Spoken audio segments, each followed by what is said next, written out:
Last night, I went driving in my car. It was about 4 in the afternoon, and I had all these thoughts going through my head like a vertiginous torque of perpetual madness. As I drove through the downtown area, I locked in on the essence of my surroundings and felt this bizarre sense of unimportance, like I was the most insignificant human being alive.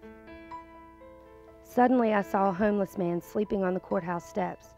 For some unexplainable reason, I stopped my car and approached him. I don't know why, but I felt an uncanny connection to this strange and dirty man, who, as I got closer, I noticed seemed to have a profuse amount of cold sores festering on his face.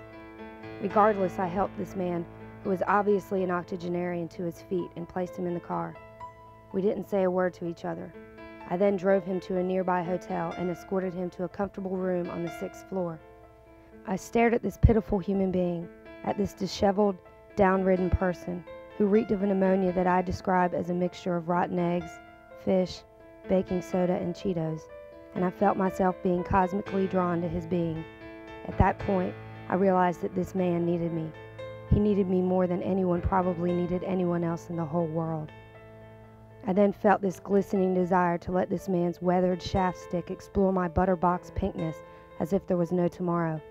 So I let him, and we made love throughout the night until the sun came pouring through the windows like a waterfall of warmth and brilliance, striking our naked, gyrating bodies until we both crescendoed into an orgasmic whirlwind that seemed to last an eternity.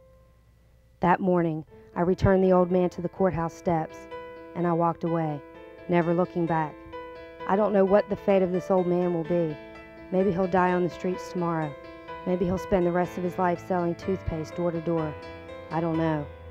I do know that he made me feel an animalistic sense of sexual rage like I've never felt before. And I will never forget him for it. Never.